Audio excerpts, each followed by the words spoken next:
Welcome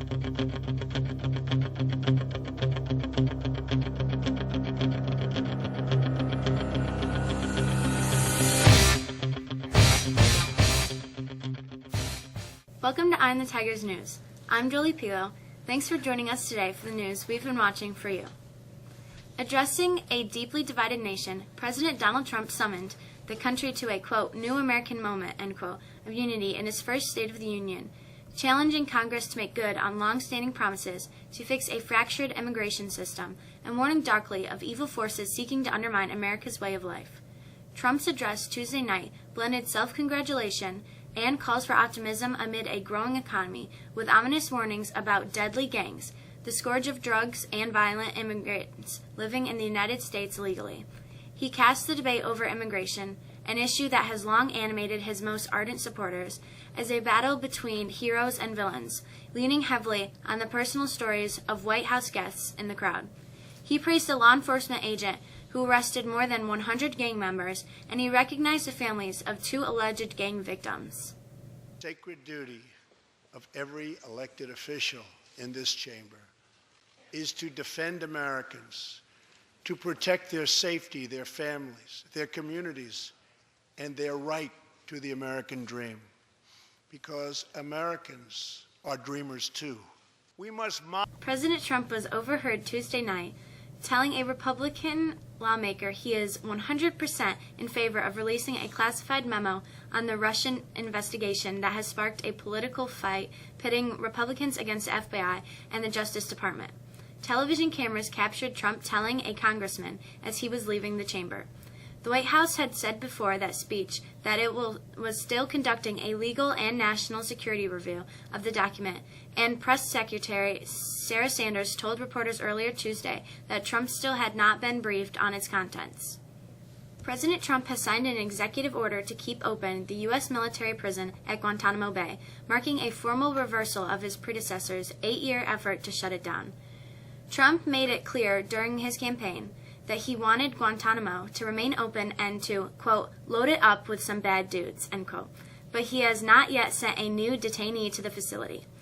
The order, which Trump signed Tuesday night just before delivering his first State of the Union address, says the U.S. maintains the option to detain additional enemy combatants at the detention center in Cuba when lawful and necessary to protect U.S. national security.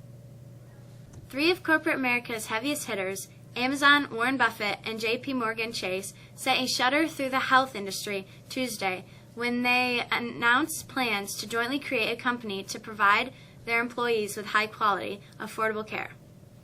The announcement was short on details about precisely what the independent company will do, but given the 3 players' outside influence and Amazon's ability to transform just about everything it touches, the alliance has the potential to shake up how Americans shop for health care and the stocks of insurance companies, drug distributors, others slumped in. Child development experts and advocates are urging Facebook to pull the plug on its new messaging app aimed at kids.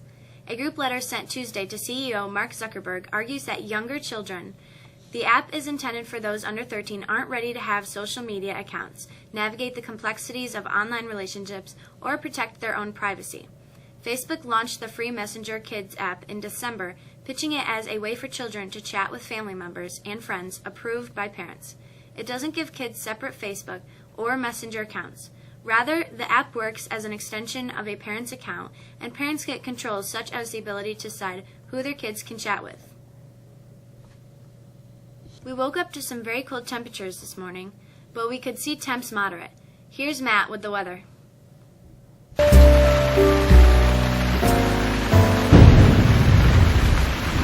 After temperatures in the single digits this morning, we've gradually warmed up to near 30 this afternoon, thanks to some bright sunshine. Later today, a new system will enter the area, bringing with it some area-wide snow showers. We're not expecting anything significant, maybe an inch or 2. Temperatures remain steady overnight, as warmer air along the southerly winds enters the area. That means we're above normal for tomorrow, with highs in the lower 40s. But by Thursday night, the temperatures crash as winds change again. We drop into the teens overnight on Thursday. We remain very cold again on Friday with some light snow showers. We remain cold on Saturday with light snow into Sunday. That's a look at the forecast. I'm Matt. Have a great day. The Syracuse Orange will take on Georgia Tech tonight with only 6 scholarship players available to play after freshman guard Howard Washington suffered a leg injury earlier this week. He joins Matt Moyer on the injury list, leaving coach Jim Boeheim with few substitution options. Georgia Tech comes in at 10-11, having lost its last 2.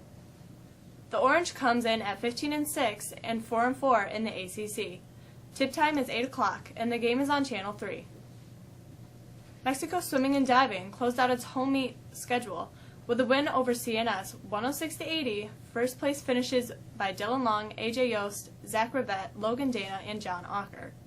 The Tigers finished a dual meet season 9-2-1 and 8 OHSL champions. The Tigers boys basketball team held Phoenix scoreless in the first quarter on its way to a 32-28 win.